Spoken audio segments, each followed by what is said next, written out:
चतुर्मास महात्म्य चौथा अध्याय।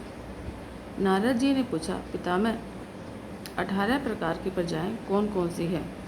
उनकी जीवन वृत्ति और धर्म क्या है, यह सब बताइए। ब्रह्मा जी ने कहा, अपने काल के परिमाण से जब जगदीश्वर भगवान श्रीहरि योग निद्रा से जागे, तब उस समय उनकी नाभि से प्रकट हुए कमल कोश से मेरा जन्म हुआ। तदंतर उस कमल की नाल से भगवान के उदर में प्रवेश करके जब मैंने देखा, तब वहाँ मुझे कोटि कोटि ब्रह्मांडों के दर्शन हुए। परंतु फिर जब बाहर आया, तब सृष्टि के पदार्थ और उनके हेतुओं को भूल गया। तब आकाशवाणी हुई, महातपे तपस्या करो। यह भगवान का आदेश पाकर मैंने 10,000 वर्षों तक तपस्या की। फिर मन के द्वारा पहले मानसी सृष्टि का चिंतन किया। उससे मरीचि आदि मुनीश्वर ब्राह्मण प्रकट हुए। नारद उन्हीं में से सबसे छोटे होकर तुम उत्पन्न हुए। तुम ज्ञानी और वेदांत के पारंगत पंडित हुए। वे सब मुनि कर्मनिष्ठ हो सदा सृष्टि विस्तार के लिए उद्योग करने लगे। परंतु तुम अनन्य भाव से भगवान विष्णु के भक्त हुए। एकांततः ब्रह्म चिंतन परायण, ममता और अहंकार से शून्य हुए। तुम भी मेरे मानस पुत्र ही हो। मानसी सृष्टि के पश्चात मैंने देहजा सृष्टि की रचना करी। मेरे मुख से ब्राह्मण, भुजाओं से क्षत्रिय, दोनों उर्वों से वैश्य और चरणों से शूद्रों की उत्पत्ति हुई। अनुलोम और विलोम क्रम से शूद्र से नीचे नीचे सब मेरे चरण तलों से ही प्रकट हुए हैं। वे सब प्रकृतियाँ यानी कि प्रजाजन मेरे शरीर के अवयव विशेष से उत्पन्न हैं। नारद, मैं तुमसे उनके नाम बताता हूँ, सुनो। ब्राह्मण, क्षत्रिय और वैश्य ये तीन ही द्विज हैं।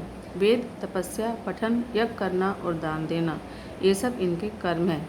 द्विजों को पढ़ाने और थोड़ा सा प्रतिक्रिया लेने से ब्राह्मणों की जीविका चलती है। यद्यपि ब्राह्मण तपस्या के प्रभाव से दान ग्रहण करने में समर्थ है, तथापि वह प्रतिक्रिया न स्वीकार करे, क्योंकि उसे अपने तपोबल की हमेशा रक्षा करनी चाहिए।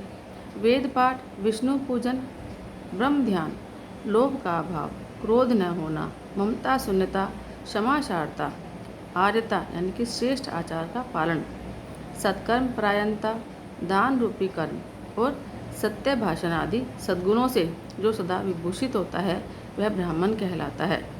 क्षत्रिय को तपस्या, यज्ञ, दान, वेद पाठ और ब्राह्मण भक्ति ये सब कर्म करने चाहिए। शास्त्रों से इसकी जीविका चलती है। स्त्री, बालक, गो, ब्राह्मण और भूमि की रक्षा के लिए, स्वामी पर आए हुए संकट को टालने के लिए, शरण में आए हुए की रक्षा के लिए और पीड़ितों की आर्त पुकार सुनकर उन सब का संकट दूर करने के लिए जो सदा तैयार रहते हैं, वे ही क्षत्रिय हैं। वैश्य धन बढ़ाने वाला, पशुओं का पालक, कृषि कर्म करने वाला, रस आदि का विक्रेता और देवताओं और ब्राह्मणों का पूजक है। वह शूद लेकर धन की उत्पत्ति करे, यज्ञ आदि कर्मों का अनुष्ठान करता रहे, दान और स्वाध्याय भी करे। ये सब वैश्य के कर्म बताए गए हैं। शूद्र भी प्रातःकाल उठकर भगवान का चरण वंदन करके विष्णु भक्ति में श्लोकों का पाठ करते हुए भगवान विष्णु के स्वरूप को प्राप्त होता है।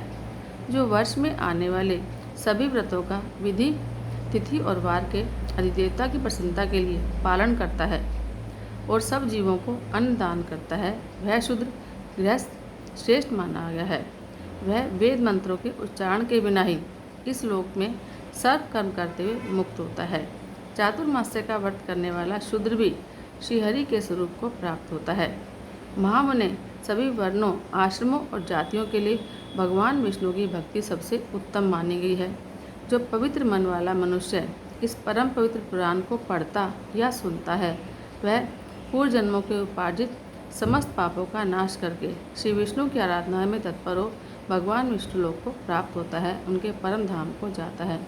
इति श्री चतुर्मास महात्म्य चौथा अध्याय।